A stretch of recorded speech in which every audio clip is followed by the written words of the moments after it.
আকীদা নিয়ে যাব না যে আল্লাহর ওলিরা আমাদেরকে বেহেশতে নিয়ে যাবেন, না, আল্লাহর ওলিরাও স্পেশালি সুপারিশ করার অনুমতি পাবেন, ভিন্ন কথা। আল্লাহর ওলিরাও সুপারিশ করবেন, ভিন্ন কথা। ইমাম হাইসামি রহমতুল্লাহ আলাইহি মাজমুউজ যাওয়াইদে একটা পরিচ্ছেদই এনেছেন, অনেকগুলো হাদিস এনেছেন। আল্লাহর ওলিরা সুপারিশ করতে পারবেন, শেষ দিকে সুপারিশের পাওয়ার পাবেন। যাদেরকে আল্লাহ সুপারিশের অনুমতি দিবেন তারা শাফাআত করতে পারবেন, ভিন্ন কথা। কিন্তু আপনি পীরের কাছে যাবেন, বায়াত হবেন, যে কোনো সিলসিলার, যে কোনো হাক্কানি, যে বুজুর্গের কাছে আপনি যান না কেন, আকীদা ক্লিয়ার রাখতে হবে যে ওলির কাছে, ওলির দরবারে, ওলির খিদমতে আপনি কেন যাবেন। রাসূলুল্লাহ সাল্লাল্লাহু আলাইহি ওয়াসাল্লাম বলেছেন যে যাও, কেন যাবেন? জালিসু, রাসূল সাল্লাল্লাহু বলেছেন জালিসুস সুলাহা, আল্লাহর যত নেককার বান্দা আছে, আল্লাহর যত পুণ্যবান বান্দা আছে, তুমি তাদের মাজলিসে যাও। কেন? ইল্লাম তুসিবকা ইন্নাল জালিসাস সালিহ কামাসালি সাহিবিল মিস্ক। নবী বড় উপমা দিয়ে বড় সুন্দর করে বুঝিয়েছেন যে কোনো আল্লাহর ওলির কাছে যাওয়া, কোনো আল্লাহর ওলির মাজলিসে গিয়ে বসা, তার উপমা কি জানো? রাসূলুল্লাহ সাল্লাল্লাহু আলাইহি ওয়াসাল্লাম বলেছেন কাসাহিবিল মিসকি, আম্বরওয়ালার মতো, আতরওয়ালার মতো, মেশকওয়ালার মতো। তুমি যদি কোনো আতরওয়ালার দোকানে যাও, ইল্লাম তুসিবকা মিনহু শাই আসাবাকা মির রিহিহি, তুমি যদি কোনো আতরওয়ালার কাছে যাও, সে যদি তোমার হাতে কোনো আতর নাও লাগায়, সে যদি তোমার জামায় আতর নাও লাগিয়ে দে, সে যদি তোমার জামায় মিশকে আম্বর নাও লাগিয়ে দে, সে যদি তোমার হাতে মিশকে আম্বর নাও লাগিয়ে দে, আসাবাকা মির রিহিহি, তুমি তার দোকানে গেলে, তুমি তার কাছে বসলে অন্তত মিশকে আম্বরের তো ঘ্রাণটাও পাইবা। আলহামদুলিল্লাহ, আলহামদুলিল্লাহি রাব্বিল আলামিন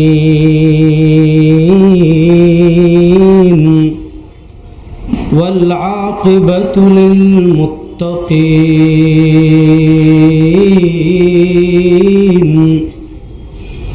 ওয়া আলা আলিহি ওয়া আসহাবিহি ওয়া মান তাবি'আহুম বিইহসান ومن تبعهم بإحسان إلى يوم الدين.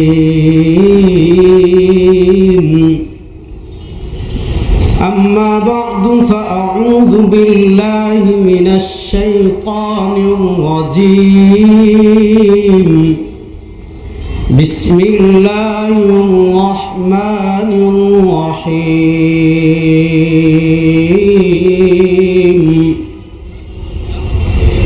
اهدنا الصراط المستقيم صراط الذين أنعمت عليهم غير المغضوب عليهم ولا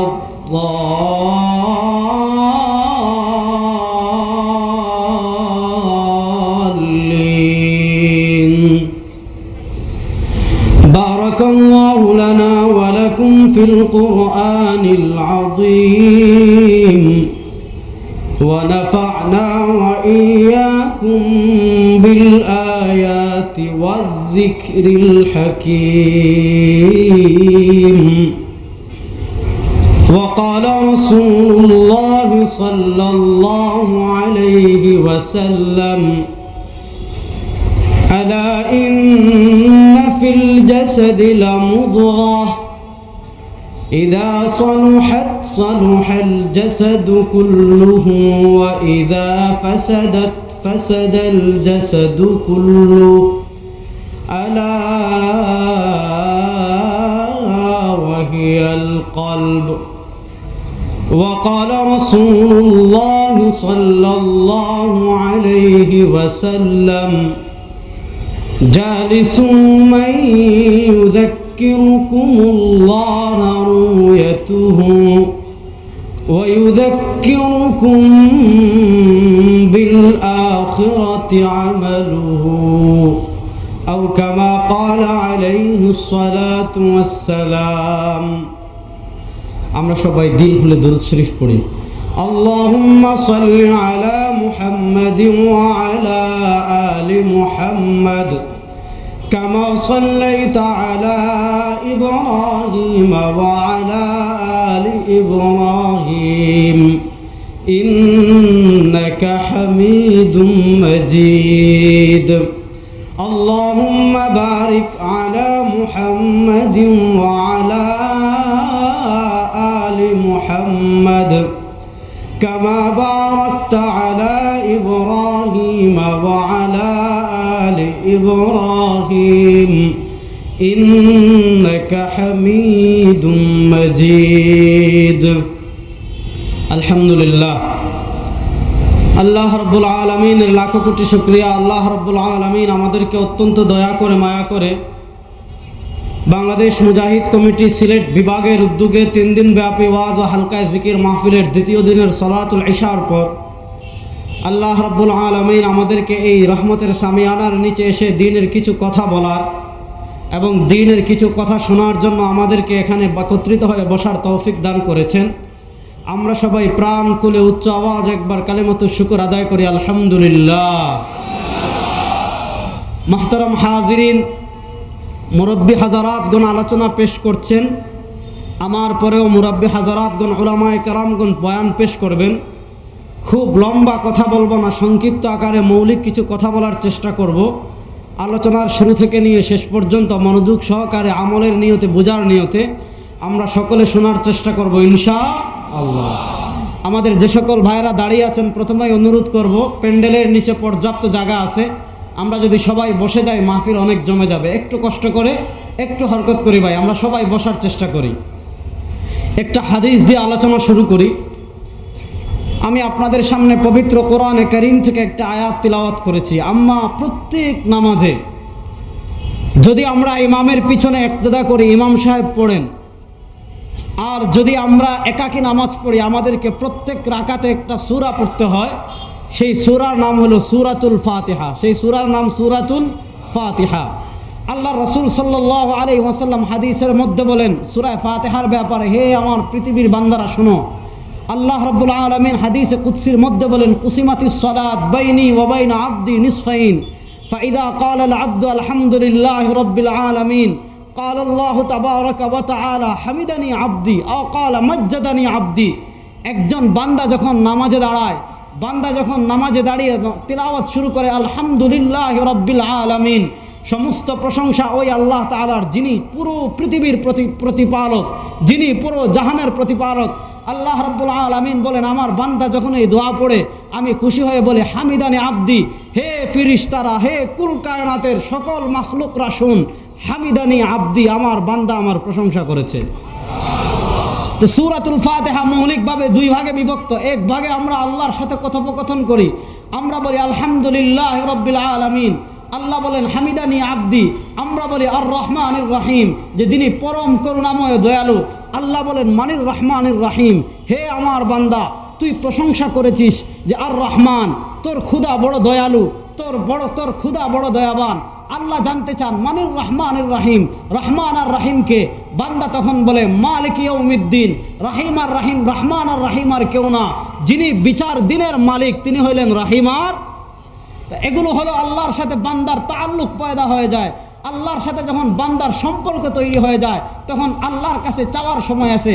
আমরা তখন আল্লাহর কাছে চাই, হে আল্লাহ, আপনার পরিচয় আমরা করে দিয়েছি, এখন আমি আপনার কাছে চাই ইহদিনাস সিরাতাল মুস্তাকিম, হে আল্লাহ আমাদেরকে সিরাতে মুস্তাকিমের দিকে পথ প্রদর্শন করুন।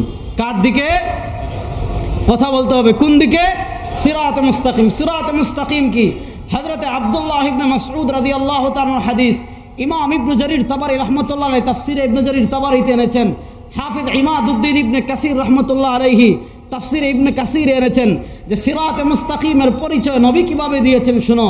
আল্লাহ রাব্বুল আলামিন এই আয়াত নবী নাজিল করার পর হযরতে আব্দুল্লাহ ইবনে মাসউদ রাদিয়াল্লাহু তাআলা আনহু বলেন, আন্না রাসূলুল্লাহ সাল্লাল্লাহু আলাইহি ওয়াসাল্লাম خط خطا فقال هذا صراط مستقيم ثم خط عن يمينه خطوطا وعن شماله خطوطا فقال ففي رأس كل طريق شيطان يدعو الناس إلى نار جهنم।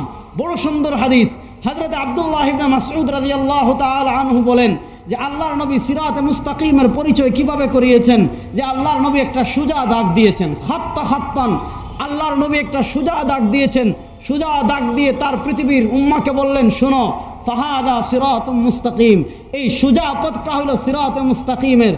সুম্মা খাত্তা আন ইয়ামিনিহি খুতুতান, এরপর আল্লাহর নবী ডানে অনেকগুলো দাগ দিয়েছেন। ওয়া আন শিমালিহি খুতুতান, বামে অনেকগুলো দাগ দিয়েছেন। সোজা দাগের ডানেও নবী অনেকগুলো দাগ দিয়েছেন, সোজা দাগের বামেও নবী অনেকগুলো দাগ দিয়েছেন। অনেকগুলো দাগ দিয়ে নবী বলেন, শুনো, ফাফি রাসি কুল্লি তারিকিন শাইতান ইয়াদউন নাস ইলা নারি জাহান্নাম, এই ডানে বামের যতগুলো পথ আছে প্রত্যেকটা পথের মাথায় এক একটা শয়তান বসে রয়েছে। তাদের কাজ কি জানো? ইয়াদউন নাস ইলা নারি জাহান্নাম, তাদের কাজ তারা এই পথের মাথায় বসে মানুষকে জাহান্নামের পথের দিকে ডাকতে থাকে। খুব ভালো করে কথা বুঝবেন। আল্লাহ আমাদেরকে দোয়া শিখালেন, ইহদিনাস সিরাতাল মুস্তাকিম, সিরাতে মুস্তাকিম। হে আল্লাহ আমাদেরকে দোয়া শিখিয়েছেন, আমরা দোয়া করি, হে আল্লাহ আমাদেরকে আপনি সিরাতে মুস্তাকিমের দিকে পথ প্রদর্শন করুন। তো প্রশ্ন হলো, নবী একটা দাগ দিলেন, দাগ দিয়ে বললেন এই সোজা পথ, এটার নাম সিরাতে মুস্তাকিম। সিরাতে মুস্তাকিম কাদের পথ? সিরাতে মুস্তাকিম কোন পথ? আল্লাহ রাব্বুল আলামিন পবিত্র কোরআনে সিরাতে মুস্তাকিমের পরিচয় দিয়ে দিয়েছেন। আল্লাহ রাব্বুল আলামিন সিরাতে মুস্তাকিমের পরিচয় দিতে গিয়ে বলেন যে সিরাতে মুস্তাকিম কোরআন, সিরাতুল কোরআন, আল্লাহ এটা বলেন নাই। সিরাতান নবী এটা বলেন নাই। সিরাতুল কোরআন এটা বলেন নাই, বরং সিরাতে মুস্তাকিমের পরিচয় দিতে গিয়ে আল্লাহ কোরআনে বলেছেন সিরাতাল্লাযীনা আনআমতা আলাইহিম। আল্লাহ সিরাতে মুস্তাকিমের পথ তুমি কোন, সিরাতে মুস্তাকিমের পথ তুমি চিনবা কিভাবে? আল্লাহ পরিচয় করে দিয়েছেন যে আল্লাহর নিয়ামত প্রাপ্ত বান্দাদের পথই হইল সিরাতে মুস্তাকিম। এই হাদিস থেকে মৌলিক শিক্ষা দুইটা, ভাই আয়াত থেকে মৌলিক শিক্ষা দুইটা ভালো করে বুঝবেন। আল্লাহ রাব্বুল আলামিন হযরত আদম আলাইহিস সালাতু ওয়াস সালাম থেকে শুরু করে আমাদের নবী মুহাম্মদ সাল্লাল্লাহু আলাইহি ওয়াসাল্লাম পর্যন্ত পৃথিবীতে মানুষের হেদায়েতের দুইটা ধারা রেখেছেন। ভালো করে আপনারা সকলেই জানেন, আল্লাহ রাব্বুল আলামিন পৃথিবীতে শুধু আদমকে পাঠান নাই, আদমের সাথে আল্লাহ আবাদুল আবাদের হায়াত দিয়ে আরেকজনকে পাঠিয়েছেন, তার নাম শয়তান। তার নাম কি? শয়তান। ইমাম বুখারী আলাইহির রাহমাহ বুখারী শরীফ হাদিস এনেছেন, আল্লাহ নবী বলেন, শুনো হে আমার উম্মাহ, ইন্নাশ শাইতান ইয়াজরি মাজারাদ দাম, তোমার শরীরের রগ রেশা দিয়ে রক্ত যেমন ভাবে প্রবাহিত হয়, তোমার শরীরের কোন রগ রেশা দিয়ে কখন রক্ত প্রবাহিত হচ্ছে তুমি যেমনভাবে অনুভব করতে পারো না, আল্লাহ সৃষ্টিগতভাবে শয়তানকে এমন শক্তি দিয়েছেন তোমার শরীরের রক্ত কণিকার সাথে সে প্রবাহিত হতে পারে। এবার ভালো করে বুঝবেন, আল্লাহ একদিকে পাঠিয়েছেন হেদায়েত, আরেকদিকে পাঠিয়েছেন দলালত। আল্লাহ যেমন আদমকে পাঠিয়েছেন তেমন পৃথিবীতে পাঠিয়েছেন শয়তানকে। শয়তানের কাজ কি? মানুষকে জাহান্নামের পথে নিয়ে যাওয়া। আর নবীদের কাজ কি? মানুষকে জাহান্নামের পথ থেকে জান্নাতের পথে নিয়ে আসা। আমার কথা বুঝতে পারতেছেন তো? এবার আসেন, হেদায়েতের আল্লাহ দুইটা ধারা রেখেছেন। হেদায়েতের আল্লাহ দুইটা ধারা রেখেছেন। একটা ধারা হলো রিজালুল্লাহ, একটা ধারার নাম রিজালুল্লাহ, মানে আল্লাহ মানুষদেরকে হেদায়েত দেওয়ার জন্য আল্লাহ রাব্বুল আলামিন যুগে যুগে অসংখ্য নবী এবং রাসূলকে পৃথিবীতে পাঠিয়েছেন। হেদায়েতের আরেকটা ধারা কিতাবুল্লাহ, আল্লাহ শুধু নবী রাসূল পাঠিয়ে ক্লান্ত হননি, বরং আল্লাহ রাব্বুল আলামিন নবীদের সাথে সাথে অসংখ্য অগণিত কোরআন ও অসংখ্য অগণিত আসমানি কিতাবও পৃথিবীতে পাঠিয়েছেন। খুব ভালো করে বুঝবেন, আল্লাহ রাব্বুল আলামিন যদি চাইতেন, পৃথিবীতে যখন আইয়ামে জাহিলিয়াতের অন্ধকার ঘিরে নিয়েছিল, আল্লাহ যদি চাইতেন মক্কার পাহাড়ে কোরআন অবতীর্ণ করতে পারতেন না? পারতেন। মক্কার পাহাড়ে কোরআন দিয়ে দিতেন, বায়তুল্লাহর ছাদে কোরআন দিয়ে দিতেন, মক্কার মরুভূমিতে কোরআন দিয়ে দিতেন। মরুভূমিতে কোরআন দিয়ে আল্লাহ ঘোষণা দিয়ে দিতেন, হে পৃথিবীর মানুষ, মরুভূমিতে কোরআন দিয়ে দিয়েছি, অমুক পাহাড়ের উপর কোরআন দিয়ে দিয়েছি, মক্কার কাবার উপর কোরআন দিয়ে দিয়েছি, তোমরা নিজেরা কোরআন পড়ে হেদায়েত প্রাপ্ত হয়ে যাও। আল্লাহ এটা করেননি। আল্লাহ আগে দিয়েছেন রিজালুল্লাহ। আল্লাহ হেদায়েতের প্রথম দ্বারা রিজালুল্লাহ। আল্লাহ আগে পাঠিয়েছেন নবী, নবীকে সাহায্য করার জন্য, নবীর সহায়তার জন্য হেদায়েতের ধারা হিসাবে আল্লাহ পৃথিবীতে পাঠিয়েছেন কিতাবুল্লাহ, আসমানি কিতাব।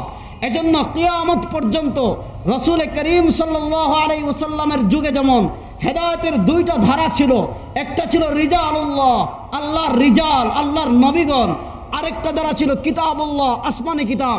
নবী বলেন আমি পৃথিবী থেকে চলে যাব, আমি পৃথিবী থেকে চলে যাওয়ার পরও পৃথিবীতে কিয়ামত পর্যন্ত হেদায়েতের ধারা থাকবে দুইটা। একটা ধারার নাম হলো রিজালুল্লাহ, আরেকটা ধারার নাম হলো কিতাবুল্লাহ। নবী পৃথিবী থেকে চলে গিয়েছেন, কিন্তু নবীর ওয়ারিস হিসাবে নবী বলেছেন আল উলামা ওয়ারাসাতুল আম্বিয়া, উলামায়ে কেরাম হলেন নবীর ওয়ারিস। তো উলামায়ে কেরামের মাধ্যমে আল্লাহ রিজালুল্লাহর ধারা পৃথিবীতে রাখবেন, রিজালুল্লাহর ধারা পৃথিবীতে রাখবেন। এজন্য আল্লাহ কোরআনে বলেছেন ইয়া আইয়ুহাল্লাযীনা আমানুত্তাকুল্লাহ, হে ইমানদারগণ ভয় পাও কাকে? আল্লাহকে। ভয় পাও কাকে? তা আল্লাহকে। ইত্তাকুল্লাহ, আল্লাহকে ভয় করো। প্রশ্ন হলো আল্লাহর ভয় হৃদয়ে জাগ্রত করব কিভাবে? আল্লাহ আয়াতের পরবর্তী অংশে বলেছেন ওয়াকুনু মা'আস সাদিকিন, তোমরা সত্যবাদীদের সংস্পর্শে যাও, সত্যবাদীদের সান্নিধ্যে যাও। তাদের সান্নিধ্যে গেলে তোমাদের অন্তর আল্লাহর ভয়ে প্রকম্পিত হবে। এই জন্য শুনেন ইমাম বুখারী আলাইহির রাহমাহ বুখারী শরীফে হাদিস এনেছেন কিয়ামতের আলামতগুলোর মাঝে একটা মৌলিক আলামত হইল, খুব ভালো করে হাদিসটা শুনবেন। কিয়ামতের আলামতগুলোর মাঝে একটা মৌলিক আলামত হলো, আল্লাহর নবী বলেন, বুখারী শরীফের হাদিস, আল্লাহর নবী বলেন শোনো কিয়ামতের আগে পৃথিবীর অবস্থা কেমন হবে জানো? আল্লাহর নবী বলেন ইয়াযহাবুস সালিহুনাল আউয়াল ফাল আউয়াল ওয়া ইয়াবকা হুসালাতান কা হুসালাতিশ শাঈর। বড় ভয়ঙ্কর হাদিস, বুখারী শরীফের হাদিস।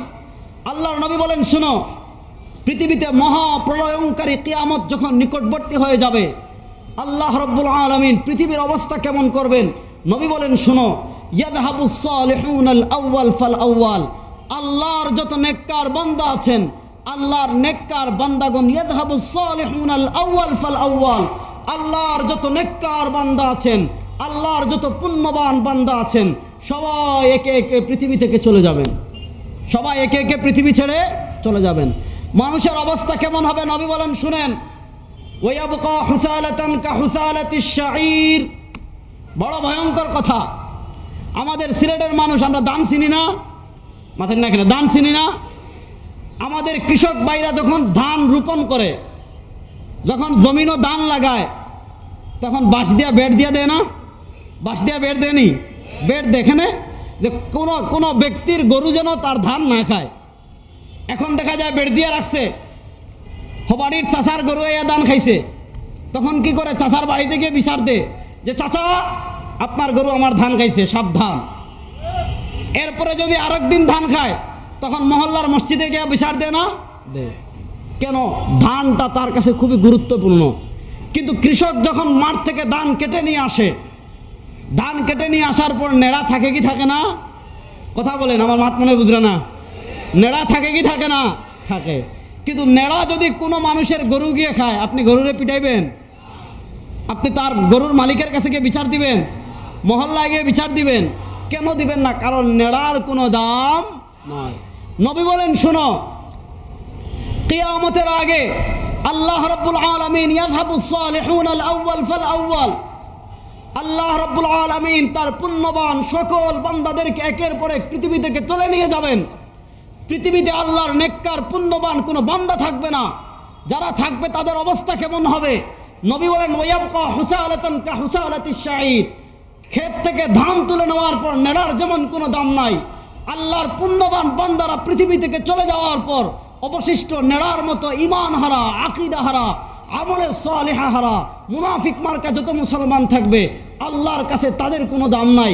নবী বলেন ফালা ইউবালি তাব্বান লাকুম, এদেরকে যদি হিন্দুরা মারে, এদেরকে যদি বৌদ্ধরা মারে, এদেরকে যদি নাসারারা মারে, এদেরকে যদি খ্রিস্টানরা মারে, এদেরকে যদি মুরতাদরা মারে, এদেরকে যদি নাস্তিকরা মারে, এদেরকে যদি বৌদ্ধরা মারে, এদেরকে যদি কমিউনিস্টরা মারে, এদেরকে যদি সেকুলারিজমের অধিকারীরা মারে, আল্লাহর কোনো পরোয়া নাই। কারণ আল্লাহর কোনো নেক বান্দা পৃথিবীতে থাকবে না। বাকি যত মুসলমান আছে সব মুসলমান হবে নামে, কামে কোনো মুসলমান থাকবে না। এদেরকে যদি হিন্দু পিটায়, আল্লাহ তাদের রক্ষা করবেন না। বৌদ্ধ পিটায়, আল্লাহ তাদের প্রতি মায়া লাগবে না। খ্রিস্টানরা পিটায়, আল্লাহ তাদের প্রতি মায়া লাগবে না। ইহুদিরা পিটায়, আল্লাহ তাদের প্রতি আল্লাহর কোনো মায়া থাকবে না। কারণ আল্লাহ তার পুণ্যবান সব বান্দাদেরকে পৃথিবী থেকে উঠিয়ে নেবেন। এজন্য পুণ্যবান বান্দার সংস্পর্শে যাওয়ার দরকার আছে না নাই? খুব ভালো করে বুঝেন, খুব ভালো করে বুঝেন। আকীদা বিশ্বাস ক্লিয়ার রাখতে হবে। হযরতে ইমাম বুখারী আলাইহির রাহমাহ বুখারী শরীফে হাদিস এনেছেন, যে সকল হাদিস হলে জাওয়ামিউল কালিম, কথা অনেক বেশি, অর্থ অনেক বিবৃত, এই ধরনের একটা হাদিস ইমাম বুখারী আলাইহির রহমা বুখারী শরীফে এনেছেন। কি হাদিস? আল্লাহর নবী বলেন, হে পৃথিবীর মানুষ শোনো, ইন্নাল হালালা বাইয়িনুন, হালাল কি কি জিনিস আল্লাহ সুস্পষ্ট করে দিয়েছেন। ওয়া ইন্নাল হারামা বাইয়িনুন, হারাম কি কি জিনিস আল্লাহ রাব্বুল আলামিন সুস্পষ্ট করে দিয়েছেন। তবে ভালো করে শোনো, ওয়া বাইনাহুমা মুস্তাবিহাত, হালাল এবং হারামের মাঝে কিছু জিনিস আছে যেগুলো হলো সন্দেহপূর্ণ, অর্থাৎ যেগুলো হালাল কিনা হারাম কিনা সুস্পষ্ট না। যেমন খুব ভালো করে বুঝেন, এক জায়গায় 3টা গ্লাস রাখা আছে। কয়টা গ্লাস? বলেন বলেন, কথা বলেন, কয়টা গ্লাস? 3টা গ্লাস। আপনি নিশ্চিতভাবে জানেন যে একটা গ্লাসে আছে দুধ, আরেকটা নিশ্চিতভাবে জানেন আরেকটা গ্লাসে আছে মুত। তাহলে আপনি যেটা দুধ আছে এটা খাবেন, যেটা মুত আছে এটা খাবেন না। আরেকটা গ্লাস নিয়ে সন্দেহ। কিছু কিছু মানুষ বলতেছে যে এটাতে দুধ আছে, আবার আরেক দল মানুষ বলতেছে এটাতে মুত আছে। আচ্ছা বলুন তো, বুদ্ধিমান যারা, সচেতন যারা, তাহলে যেই গ্লাস নিয়ে সন্দেহ, কারো মতে মুত আছে, কারো মতে দুধ আছে, বলুন তো যারা বুদ্ধিমান তারা কি এই গ্লাস থেকে কোনো কিছু খাবে? বুদ্ধিমান যারা প্রথম গ্লাস খাবে, আর সবাই দ্বিতীয় গ্লাস ছাড়বে, তৃতীয় গ্লাসের দ্বারে কাছেও কেউ যাবে না। রাসূলুল্লাহ সাল্লাল্লাহু আলাইহি ওয়াসাল্লাম বলেন, শোনো, আলা ইন্না লিকুল্লি মালিকিন হিমান, আলা ইন্না লিকুল্লি মালিকিন হিমান ওয়া ইন্না হিমাল্লাহি মাহারিমু। লম্বা হাদিস, এটার ব্যাখ্যা করলে আরেক দিকে চলে যাব, এইটা ব্যাখ্যা করা আমার উদ্দেশ্য না। এরপর নবী বলেন, শুনো, আলা ইন্না ফিল জাসাদি লামুদগা, হে পৃথিবীর মানুষ, তোমার শরীরে একটা গোশতের টুকরা আছে। ইদা সালুহাত সালুহাল জাসাদু কুল্লু, তোমার ওই গোশতের টুকরা যদি ঠিক হয়ে যায় তোমার পুরা শরীর ঠিক। ওয়া ইদা ফাসাদাত ফাসাদাল জাসাদু কুল্লু, তোমার ওই গোশতের টুকরা যদি নষ্ট হয়ে যায় তোমার পুরা শরীর নষ্ট হয়ে যাবে। আলা, সাবধান, সতর্ক হও, ওই যে গোশতের টুকরা ঠিক হলে পুরা শরীর ঠিক, আর যে গোশতের টুকরা নষ্ট হলে পুরা শরীর নষ্ট হয়ে যায়। নবী বলেন, শুনো, আলা ওয়াহিয়াল কলব, এই গোশতের টুকরার নাম হইল কলব। গোশতের টুকরার নাম কি? বলেন সবাই বলেন, গোশতের টুকরার নাম কি? এবার বলুন তো, নবী বলেন এই গোশতের টুকরা নষ্ট হয়। গোশতের টুকরা কিভাবে নষ্ট হয়? রাসূল করিম সাল্লাল্লাহু আলাইহি ওয়াসাল্লাম উম্মাকে উপমা দিয়ে বড় সুন্দর করে বুঝিয়েছেন। ইমাম বুখারী আলাইহির রহমা বুখারী শরীফ হাদিস এনেছেন।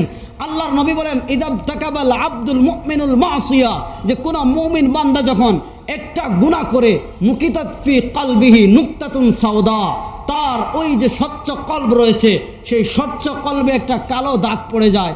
এরপর যখন আবার গুনাহ করে আবার কালো দাগ পড়ে যায়, এরপর যখন আবার গুনাহ করে আবার কালো দাগ পড়ে যায়, এরপর যখন আবার গুনাহ করে আবার কালো দাগ পড়ে যায়, এরপর যখন আবার গুনাহ করে আবার কালো দাগ পড়ে যায়।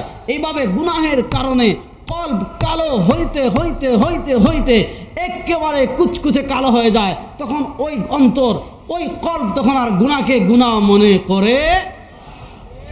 এবার বলুন তো, কলবকে সুস্থ রাখার দরকার আছে না নাই? কাদের কাদের দরকার নাই দিয়ে হাত তুলেন তো। মাশাআল্লাহ, কাদের কাদের কলব সুস্থ করার দরকার আছে হাত তুলেন তো। আল্লাহ রাব্বুল আলামিন সবাইকে যেন কবুল করেন, সবাই বলুন আমিন। এবার আসেন, কলব সুস্থ করবেন কিভাবে? খুব ভালো করে বুঝেন। ইসলামী শরিয়ার কলবকে আপনি সুস্থ করবেন কিভাবে? যেমনভাবে শরীরের কিছু বিধান আছে, কলবেরও তেমন কিছু বিধান আছে। শুনেন, ইসলামী শরিয়ার আহকামাদি মৌলিকভাবে 2 ভাগে বিভক্ত। ইসলামী শরিয়ার কিছু আহকামাদি আছে যেগুলোর সম্পর্ক হলো শরীরের অঙ্গ প্রত্যঙ্গের সাথে, শরীরের অঙ্গ প্রত্যঙ্গের সাথে। যেমন আল্লাহ বলেছেন নামাজ পড়ো, আল্লাহ বলেছেন কি পড়ো? আকিমুস সালাহ। বলুন তো, নামাজ পড়তে হাত লাগে কি লাগে না? কথা বলবেন, হাত লাগে কি লাগে না? পা লাগে কি লাগে না? মাথা লাগে কি লাগে না? লাগে। তো নামাজের সম্পর্ক অঙ্গ প্রত্যঙ্গের সাথে। আল্লাহ রাব্বুল আলামিন বলেছেন আল্লাহর রাস্তায় জিহাদ করো। বলুন তো, আল্লাহর রাস্তায় জিহাদ করলে অস্ত্র লাগে কি লাগে না? হাত লাগে কি লাগে না? পা লাগে কি লাগে না? আল্লাহ বলেছেন ওয়ালিল্লাহি আলান নাসি হিজ্জুল বাইতি মান ইসতাতা ইলাইহি সাবিলা, যাদের সামর্থ্যবান যারা তাদের হজ করো। বলুন তো, হজ করতে শরীরের অঙ্গ প্রত্যঙ্গ লাগে কি লাগে না? খুব ভালো করে কথা বুঝবেন। ইসলামী শরিয়ার কিছু বিধানাবলী আছে যে বিধানাবলীর সম্পর্ক কলবের সাথে, শরীরের অঙ্গ প্রত্যঙ্গের সাথে। শরীরের অঙ্গ প্রত্যঙ্গের সাথে সম্পৃক্ত বিধানাবলী আমরা মাদ্রাসায় গিয়ে শিখি, আমরা মসজিদের ইমাম সাহেবের কাছে গিয়ে শিখি, আমরা তাবলীগে গিয়ে তালিম শিখি, কিভাবে নামাজ পড়তে হয়, কিভাবে যাকাত দিতে হয়, কিভাবে হজ করতে হয়, কিভাবে জিহাদ করতে হয়, কিভাবে ইসলামী হুকুমত কায়েম করতে হয়, কিভাবে আল্লাহর আইন পৃথিবীতে বাস্তবায়ন করতে হয়, কিভাবে ইসলামী দণ্ডবিধি পৃথিবীতে প্রচার করতে হয়, কিভাবে ইসলামী দণ্ডবিধি পৃথিবীতে বাস্তবায়ন করতে হয়। এই বিধানাবলীগুলো হলো মানুষের বাহ্যিক অঙ্গ প্রত্যঙ্গের সাথে সম্পৃক্ত, বাহ্যিক অঙ্গ প্রত্যঙ্গের সাথে সম্পৃক্ত বিধানাবলী। যার কাছে গিয়ে আমরা শিখি তাকে বলি আমরা শিক্ষক, তাকে বলি আমরা শায়েখ, তাকে বলি আমরা মাস্টার, তাকে বলি আমরা উস্তাদ, বলি কি বলি না? তাকে বলি আমরা মুআল্লিম, তাকে বলি আমরা স্যার, তাকে আমরা অনেক কিছু বলি। কিন্তু ইসলাম শরিয়ার আরও কিছু বিধানাবলী আছে যেগুলোর সম্পর্ক অন্তরের সাথে, যেগুলোর সম্পর্ক কলবের সাথে। যেমন আল্লাহ বলেছেন হিংসা করো না। বলুন তো হিংসা করে মানুষ কি দিয়ে? আমার কথা আমার মাত মানে আপনারা বুঝরা না, মাত বুঝরা তো? বলুন তো হিংসা করে মানুষ কি দিয়ে? বলেন কি দিয়ে? আল্লাহ বলেছেন কারো প্রতি বিদ্বেষ রাখা যাবে না। অন্যের প্রতি বিদ্বেষ রাখে মানুষ কি দিয়ে? একটু মাতিবা। অন্যের প্রতি বিদ্বেষ রাখে মানুষ কি দিয়ে? অন্তর দিয়ে। আল্লাহ বলেছেন লোভ করা যাবে না। লোভ করা হালাল না হারাম? বলেন লোভ করা হালাল না হারাম? কিন্তু লোভ করে মানুষ হাত দিয়ে, পা দিয়ে না অন্তর দিয়ে? কথা বলেন। অহংকার করা যাবে? অহংকার করা হালাল না হারাম? অহংকার করে মানুষ কি দিয়ে? তাহলে যেমনভাবে তোমার অন্তরের সাথে, যেমনভাবে তোমার অঙ্গ প্রত্যঙ্গের সাথে সম্পৃক্ত কিছু বিধানাবলী আছে, তেমনভাবে অন্তরের সাথে সম্পৃক্ত কিছু বিধানাবলী আছে না নাই? বলেন অন্তরের সাথে সম্পৃক্ত কিছু বিধানাবলী আছে না নাই? আছে। তো অন্তরের সাথে বিধানাবলীর, অন্তরের সাথে সম্পৃক্ত বিধানাবলী আল্লাহ বলেছে না হিংসা করা যাবে না। মানুষ অন্তর দ্বারা হিংসা করে। অন্তরকে হিংসা থেকে মুক্ত রাখতে হবে, অন্তরকে লোভ থেকে মুক্ত রাখতে হবে, অন্তরকে লৌকিকতা থেকে মুক্ত রাখতে হবে, অন্তরকে অহংকার থেকে মুক্ত রাখতে হবে, অন্তরকে বিদ্বেষ থেকে মুক্ত রাখতে হবে।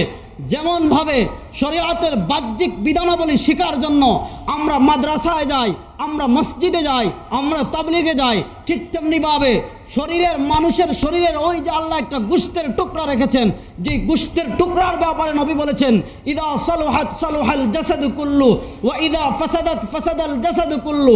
তোমার গোশতের টুকরা ঠিক হয়ে গেলে তোমার পুরো শরীর ঠিক, আর গোশতের টুকরা নষ্ট হয়ে গেলে তোমার পুরো শরীর নষ্ট। ওই গোশতের টুকরাকে ঠিক করার জন্য, আমাদের হৃদয়কে পরিশুদ্ধ করার জন্য, আমাদের দিল কি দুনিয়া, আমাদের যে হযরত মুফতি শফি রাহিমাহুল্লাহ কিতাব লিখেছেন দিল কি দুনিয়া, হৃদয় জগৎ, আমাদের হৃদয় জগৎকে পরিশুদ্ধ করার জন্য আমরা যাদের কাছে যাই তাদেরকে কেউ বলে পীর, তাদেরকে কেউ বলে শায়েখ, তাদেরকে কেউ বলে মুর্শিদ, তাদেরকে কেউ বলে আল্লামা। মূলত পীরের কাছে আমরা কেন যাই? যে পীর আমার জান্নাতে লইয়া যাইব না। যদি আপনি এই আশায় যান যে পীরের কাছে এজন্য যাই পীর আমাকে জান্নাতে নিয়ে যাবে, কাফের হয়ে যাবেন। জান্নাতে নবীও নিয়ে যেতে পারবেন না, খুব ভালো করে বুঝেন। জান্নাতে নবীও নিয়ে যেতে পারবেন না। জান্নাতে নেওয়ার একমাত্র মালিককে? বলেন বলেন, জান্নাতে নেওয়ার একমাত্র মালিককে? আল্লাহর নামটা বড় আসতে বললেন। জান্নাতে নেওয়ার একমাত্র মালিককে? জুড়ে বলেন। রাসূল হাদিসে বলেছেন লা তাকুমুস সাআ, হে পৃথিবীর মানুষ, ততদিন পর্যন্ত কিয়ামত হতে পারে না হাত্তা ইয়াকুল আহাদুন ফিল আরদি আল্লাহ, যতদিন পর্যন্ত একজন মুসলমান পৃথিবীতে আল্লাহর নাম নিতে থাকবে ততদিন পর্যন্ত পৃথিবীতে কিয়ামত হবে না। বলুন তো জান্নাতে নেওয়ার একমাত্র মালিককে? বলেন জান্নাতে নেওয়ার একমাত্র মালিককে? আল্লাহ। এজন্য পীরের কাছে যাবো, পীর আমাদেরকে জান্নাতে নিয়ে যাবে না, পীর আমারে বাচ্চা দিবে না, পীর আমারে বিপদ থেকে উদ্ধার করবে না। রাসূলুল্লাহ সাল্লাল্লাহু আলাইহি ওয়াসাল্লাম আমাদেরকে জান্নাতে নিয়ে যেতে পারবেন না। হ্যাঁ, রাসূলুল্লাহ সাল্লাল্লাহু আলাইহি ওয়াসাল্লামের ব্যাপারে আকীদা ক্লিয়ার রাখতে হবে, খুব ভালো করে বুঝেন। জান্নাতে নেওয়ার ক্ষেত্রে নবী মুখতারে কুল্লা, নবী চাইলেই যে আপনাকে জান্নাতে নিয়ে যাবেন না। হ্যাঁ, রাসূলুল্লাহ সাল্লাল্লাহু আলাইহি ওয়াসাল্লাম কিয়ামতের দিন আমাদের জন্য সুপারিশ করবেন। কিয়ামতের দিন আমাদের জন্য কি করবেন? সুপারিশ করবেন। আল্লাহর নবী হাদিসের মধ্যে বলেন শুনো, আল্লাহর নবী হাদিসের মধ্যে বলেন হে আমার উম্মাহ শুনো, লিকুল্লি কওমিন লিকুল্লি নবিয়্যিন দাওয়াতুন মুস্তাজাবা। আল্লাহ রাব্বুল আলামিন পৃথিবীতে যত নবী পাঠিয়েছিলেন প্রত্যেক নবীকে দুনিয়াতে একবার অপশন দিয়েছিলেন যে হে নবী আপনি এখন দোয়া করুন, যেই দোয়া করবেন সেই দোয়া কবুল করব, যা চাইব তা তোমাকে দান করব। নবী বলেন আল্লাহ ইব্রাহিমকে সেই সুযোগ দিয়েছিলেন, ইব্রাহিম দুনিয়াতে দোয়া করে চলে গিয়েছেন। আল্লাহ মূসাকে সেই সুযোগ দিয়েছিলেন, মূসা দুনিয়াতে দোয়া করে চলে গিয়েছেন। আল্লাহ ঈসাকে সুযোগ দিয়েছিলেন, ঈসা দুনিয়াতে দোয়া করে চলে গিয়েছেন। কিন্তু আমার নবী বলেন আল্লাহ রাব্বুল আলামিন আমাকেও দুনিয়াতে অপশন দিয়েছিলেন যে হে মুহাম্মদ আপনি দোয়া করুন, যেই দোয়া করবেন সেই দোয়া কবুল করব। নবী বলেন দুনিয়াতে আমি আমার কোনো দোয়া করি নাই, আমি আমার সেই স্পেশাল দোয়াটা আমার উম্মার জন্য কিয়ামতের দিনে সুপারিশ করার জন্য রেখে দিয়েছি। এজন্য মুসলিম শরীফের ভালো করে শুনেন, আজকে আমাদের ভেতর শিরকে আকীদা ছড়িয়ে যাচ্ছে। বর্তমান বাংলাদেশে অনেক সেলিব্রিটি বক্তা আছে এই কথাগুলো বলে যে একবার যদি কোনো কবিরা গানি জাহান্নামে প্রবেশ করে আর কখনো জাহান্নাম থেকে বের হবে না। খুব ভালো করে বুঝেন এই কথাগুলো। আজকে আহলে কোরআন নামী অনেক ভ্রান্ত একটা দল বেরিয়েছে, এই কথাগুলো তারা প্রকাশ করে ফেলে, মানুষকে বলে ফেলে যে কোনো কবিরা গুনাহকারী যদি একবার কবিরা নাম থেকে বের হবে না। নাউযুবিল্লাহ বলেন। খুব ভালো করে মনে রাখবেন, যদি কেউ এই আকীদা লালন করে, যদি কোনো মানুষ এই আকীদা লালন করে যে একবার কবিরা গুনাহ করে জাহান্নামে গেলে আর বের হবে না, কাফের হয়ে যাবে। কেন? রাসূলুল্লাহ সাল্লাল্লাহু আলাইহি ওয়াসাল্লামের হাদিস, রাসূলুল্লাহ সাল্লাল্লাহু আলাইহি ওয়াসাল্লাম পরকালে সুপারিশ করে তার কবিরা গুনার উম্মাহ, যে সমস্ত উম্মাহ কবিরা গুনার কারণে জাহান্নামে যাবে, নবী তাদেরকে সুপারিশ করে জাহান্নাম থেকে বের করবেন। এইটা হাদিসে মুতাওয়াতির দ্বারা প্রমাণিত। আর হাদিসে মুতাওয়াতিরকে অস্বীকার করলে কাফের হয়ে যায়। শুধুমাত্র ইমাম মুসলিম আলাইহির রহমা, শুধুমাত্র ইমাম মুসলিম আলাইহির রহমা মুসলিম শরীফের মাঝে বাবু শাফা কিতাবুল ইমান, মুসলিম শরীফের বাবু শাফা কিতাবুল ইমানের বাবু শাফা শাফাতের অধ্যায়ে 42টা হাদিস এনেছেন, 42টা হাদিস এনেছেন। নবী বলেন সহিহ হাদিস, মুসলিম শরীফের 42টা হাদিস। নবী বলেন যে কিয়ামতের দিন উম্মাহ পেরেশান হয়ে যখন আদমের কাছে যাবে, আদম বলেন না এই দিন আমি সুপারিশ করতে পারবো না, আজকে সুপারিশ আমি করতে পারবো না। ইযহাব ইলা ইব্রাহিম, তোমরা ইব্রাহিমের কাছে যাও। ইব্রাহিম বলবেন সুপারিশ আমি করতে পারবো না। ইযহাব ইলা মূসা, মূসার কাছে যাও। মূসা বলবেন সুপারিশ আমি করতে পারবো না। ইযহাব ইলা ঈসা, ঈসার কাছে যাও। ঈসা বলবেন সুপারিশ আমি করতে পারবো না। ইযহাব ইলা মুহাম্মদ, মুহাম্মদ সাল্লামের কাছে যাও। মুহাম্মদ সাল্লাম বলেন পৃথিবীর মানুষ যখন আমার কাছে সুপারিশের জন্য আসবে, নবী বলেন ফাখিরু সাজিদান, আমি আল্লাহর আরশের নিচে সিজদায় পড়ে যাব, সিজদায় পড়ে কান্না করতে থাকবো, ইয়া রাব্বি উম্মতি, আল্লাহ আমার উম্মতকে বাঁচাও। আর নবী হাদিসের মধ্যে বলেন ফাখিরু সাজিদান, আমি যখন সিজদায় পড়ে যাব আল্লাহ রাব্বুল আলামিন আমাকে বলবেন ইয়া মুহাম্মদ ইরফা রাসাক ওয়াসাল তুতা ওয়াশফা তুশাফা। হে হাবিব, আজকে সবাই ইয়া রাব্বি নাফসি, সবাই ইয়া রাব্বি নাফসি মিছিল দিচ্ছে, আপনি সিজদায় পড়ে কেন কান্না করছেন? ইয়া রাব্বি, হে ইয়া মুহাম্মদ ইরফা রাসাক, হে মুহাম্মদ সাল্লাল্লাহু আলাইহি ওয়াসাল্লাম আপনি মাথা তুলুন, সাল তুতা, আপনি আল্লাহর কাছে চান, আপনি যা চাইবেন আল্লাহ আপনাকে তা দান করবেন। ওয়াশফা তুশাফা, আপনি সুপারিশ করুন, আপনি যাদের জন্য সুপারিশ করবেন আল্লাহ রাব্বুল আলামিন তাদেরকে জাহান্নাম থেকে মুক্তি দান করে জান্নাত দান করে দিবেন। নবী সাল্লাল্লাহু আলাইহি ওয়াসাল্লামকে যখন আল্লাহ বলবেন ইয়া মুহাম্মদ ইরফা রাসাক ওয়াসাল তুতা ওয়াশফা তুশাফা, আমার নবী তখন আবার বলবেন ইয়া রাব্বি উম্মতি, ইয়া রাব্বি উম্মতি, আল্লাহ আমার বড় মায়ার উম্মাহ, আল্লাহ আমার বড় ইয়েতিম উম্মাহকে আমি পৃথিবীতে রেখে এসেছিলাম, আমার ইয়েতিম উম্মাহকে আমি পৃথিবীতে ভুলিনি, আমার ইয়েতিম উম্মাহকে আমি মৃত্যুর সময় ভুলিনি, আমার ইয়েতিম উম্মাহকে আমি কবরের মধ্যে ভুলিনি। ইয়া আল্লাহ, আমার ইয়েতিম উম্মাহ শয়তানের প্ররোচনায় পড়ে, আমার ইয়েতিম উম্মাহ নফসে আম্মারার প্ররোচনায় পড়ে আজকে জাহান্নামে চলে গিয়েছে। আমি নবী তো আমার ইয়েতিম উম্মাহকে বাদ দিয়ে জান্নাতে যাইতে পারি না। লম্বা হাদিস বলা আমার উদ্দেশ্য না, অনেকগুলো স্টেপ আছে। আল্লাহ রাব্বুল আলামিন সর্বশেষ জাহান্নামের নিয়োজিত ফেরেশতাদেরকে বলবেন শোনো, উখরুজ মান কানা ফি কলবিহি মিসকাল হাববাতিন মিন খারদালিন মিন ঈমান, হে জাহান্নামের নিয়োজিত ফেরেশতারা তোমরা জাহান্নামে যাও, আমার হাবিবের উম্মাহকে অনুসন্ধান করতে থাকো, আমার হাবিবের উম্মাহ যাদের অন্তরে সরষের দানা পরিমাণ ঈমান আছে তাদেরকে তোমরা জাহান্নাম থেকে বের করে নিয়ে আসো, জাহান্নাম থেকে বের করে নিয়ে আসো। ফেরেশতারা যাবেন নবীর ইয়েতিম উম্মাহকে জাহান্নাম থেকে বের করে নিয়ে আসবেন। হাদিসে আসছে জাহান্নামের আগুনে পুড়তে পুড়তে পুড়তে পুড়তে তাদের অবস্থা হয়ে যাবে কয়লার মতো কালো। আল্লাহ রাব্বুল আলামিন জান্নাতে একটা স্পেশাল নদী তৈরি করে রেখেছেন, এই নদীর নাম হইব নাহরে হায়াত।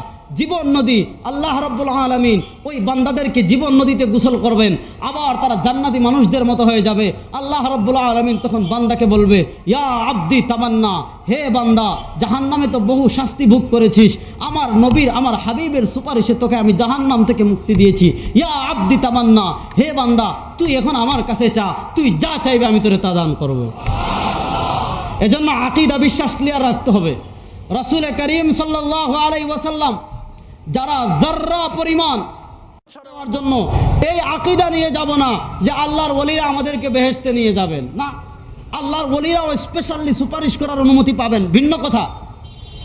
আল্লাহর ওলিরাও সুপারিশ করবেন, ভিন্ন কথা। ইমাম হাইসামি রাহমাতুল্লাহ আলাইহি মাজমাউজ যাওয়াইদে একটা পরিচ্ছেদ এনেছেন, অনেকগুলো হাদিস এনেছেন।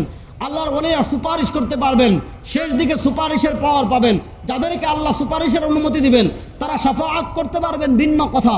কিন্তু আপনি পীরের কাছে যাবেন, বায়াত হবেন, যে কোনো সিলসিলার যে কোনো হাক্কানি যে বুজুর্গের কাছে আপনি যান না কেন, আকীদা ক্লিয়ার রাখতে হবে যে ওলির কাছে, ওলির দরবারে, ওলির খিদমতে আপনি কেন যাবেন। রাসূলুল্লাহ সাল্লাল্লাহু আলাইহি ওয়াসাল্লাম বলেছেন যে যাও, কেন যাবেন?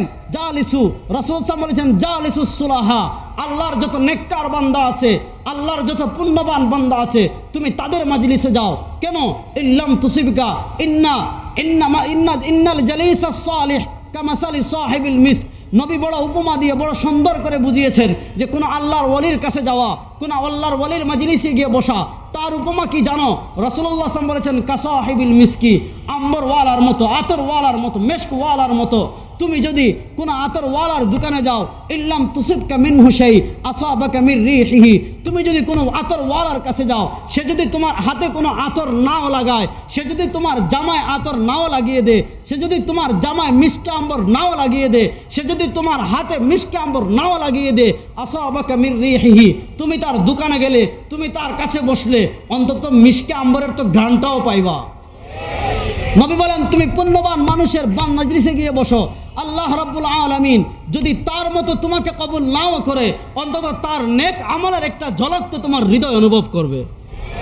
নবী ইসলাম বড় উপমা দিয়ে বুঝিয়েছেন, ওয়া মাসালুল জালিসিল খাবিস কামাসালি সাহিবিল কির, একজন নিকৃষ্ট মানুষের পিছনে যদি তুমি দৌড়াও, একজন ফাসিক নেতার পিছনে যদি তুমি দৌড়াও, একজন পথভ্রষ্ট মানুষের পিছনে যদি দৌড়াও, তাহলে তোমার অবস্থা কেমন হবে জানো? কামাসালি সাহিবিল কির, হাপরওয়ালা চিনেন না? দা বানায়, চিনেননি? দেখছেন না কুরবানির সময় বাজারও দা বানায়, দেখছেন নি? সারাদিন যে এগুটা নেটারে কিতা হন হাপর হাপর হয় না, খামারে দে হাপর। যদি হাপরওয়ালার কাছে গিয়ে তুমি যদি বসো, সে যদি তোমার জামা কাপড়ে আগুন নাও লাগায়, তার আগুনে দ্বারা তুমি, তার আগুন যদি তোমার গায়ে নাও লাগে, বলুন তো দোয়া লাগে কি লাগে না? চোখমুখে দোয়া লাগেনি? তো রাসূলুল্লাহ ইসলাম বলেন যে যদি তুমি খারাপ লোকের পিছনে দৌড়াও, যদি তুমি খারাপ নেতার পিছনে দৌড়াও, যদি তুমি তার মতো খারাপ নাও হও, কিন্তু তার খারাপের গ্রান তোমার লাগবে কি লাগবে না? এজন্য তুমি কার পিছনে দৌড়াইবা? রাসূলুল্লাহ সাল্লাল্লাহু আলাইহি হাদিসে সেটার মাপকাঠিও দিয়েছেন। তুমি কাকে নেতা মানবা, রাসূলুল্লাহ সাল্লাল্লাহু আলাইহি সেটারও মাপকাঠি দিয়েছেন। তুমি কার কাছে নিজের হৃদয়কে সংশোধন করার জন্য যাইবা, রাসূল করিম সাল্লাল্লাহু আলাইহি ওয়াসাল্লাম সেটারও মাপকাঠি দিয়েছেন। তুমি কোন নেতার পিছনে দৌড়াইবা, রাসূলুল্লাহ সাল্লাল্লাহু সেটারও মাপকাঠি দিয়েছেন। ইমাম বাইহাকি আলাইহি রাহমাতুল্লাহ বাইহাকি শরীফ হাদিস এনেছেন, আল্লাহর নবী বলেন শুনো, জালিসু মান ইউযাক্কিরুকুমুল্লাহ রুয়াতুহু, তুমি এমন নেতার পিছনে দৌড়াও, তুমি এমন পীরের পিছনে দৌড়াও, তুমি এমন ব্যক্তির পিছনে দৌড়াও যার চেহারা দেখলে তোমার আল্লাহর কথা মনে পড়ে যায়। এখন তুমি এমন নেতার পিছনে দৌড়াইছো যারা দেখলে তোমার আল্লাহর কথা মনে হয় না। বলুন তো তুমি সফল কাম না অসফল কাম? হ্যাঁ, শাহজালাল মাজারে দৌড়াইতেছেন, শাহজালালের মাজারে গিয়ে মোমবাতি জ্বালাইতেছেন, শাহপরানের মাজারে গিয়ে ফিতা বাঁধতেছেন। হ্যাঁ, আজকে আকীদার মধ্যে শেখুল ইসলাম আল্লামা হুসাইন আহমদ মাদানী রাহিমাহুল্লাহর পুণ্যভূমি আমাদের সিলেট। খুব ভালো করে বুঝেন, রাসূলুল্লাহ সাল্লাল্লাহু আলাইহি ওয়াসাল্লাম হাদিসের মধ্যে বড় ভয়ঙ্কর কথা বলে গিয়েছেন যে কিয়ামতের আগে ফিতনা এমনভাবে আসবে, ইউসবিহুর রাজুলু ফিহা মুমিনান ওয়া ইউমসি কাফিরান ওয়া ইউমসি মুমিনান ওয়া ইউসবিহু কাফিরান, যে কিয়ামতের আগে অবস্থা এমন হবে, মানুষ সকালে মুসলমান থাকবে, বিকেলে কাফের হয়ে যাবে, বিকেলে মুসলমান থাকবে, আবার সকালে কাফের হয়ে যাবে। এজন্য বর্তমানে আত্মশুদ্ধির নামে ভয়ঙ্কর ইমান বিধ্বংসী কুফরি কাজ চলতেছে কি চলতেছে না? বলেন না, চলতেছে কি চলতেছে না? আমাদের সিলেটও হয়, বাবার দরবারে উরুস হয় কি হয় না? কথা বলেন না কেন? বলুন তো, কবরে উরুস করা জায়েজ না নাজায়েজ? বলেন, জায়েজ না নাজায়েজ? হ্যাঁ, আল্লাহর নবী হাদিসে সুস্পষ্টভাবে বলেছেন, হে আমার উম্মাহ, লা তাজআলু কবরি ঈদা, যে কবরকে তোমরা উৎসবের জায়গা বানিও না। এখন বলুন তো, যে পীরের কবরে উরুস হয় সে পীর সঠিক না ভ্রান্ত? মাত বুঝরা না মনে হয়। বলুন তো, যে পীরের কবরে উরুস হয় সেই পীর সঠিক না ভ্রান্ত? এজন্য পীর ফকিরের নামে এখন ভ্রান্তবাদ বোধভ্রষ্ট পীররা আমাদের সমাজে আছে না নাই? নবী মাপ কাটি দিয়েছেন, কার পিছনে দৌড়াইবা? জালিসু মান ইউযাক্কিরুকুমুল্লাহ রুয়াতুহু, এমন ব্যক্তির মাজলিসে যাও, এমন ব্যক্তিকে নেতা বানাও, এমন ব্যক্তিকে পীর বানাও, মান ইউযাক্কিরুকুমুল্লাহ রুয়াতুহু, যার চেহারা দেখলে আল্লাহর কথা মনে পড়ে যায়, ওয়া ইউযাক্কিরুকুম বিল আখিরাতি আমালুহু, আর যার আমল দেখলে আখিরাতের কথা মনে পড়ে যায়। এজন্য আমরা পীরদের কাছে যাব, পীররা আমাদের কি করবেন? হৃদয় সংশোধন করবেন। এই আকীদায় যাব, অন্য কোনো আকীদা নিয়ে আমরা কোনো দরবারে যাব না। যেই কথাগুলো বললাম, আল্লাহ রাব্বুল আলামিন আমাকে এবং আপনাদের সকলকে যেন আমল করার তৌফিক দান করুন। সবাই বলুন আমিন। ইন আসাবতু ফামিনাল্লাহ ওয়া ইন আখতাতু ফামিন্নী ওয়া মিনাশ শাইতান। সুবহানাকাল্লাহুম্মা বিহামদিকা আশহাদু আল্লা ইলাহা ইল্লা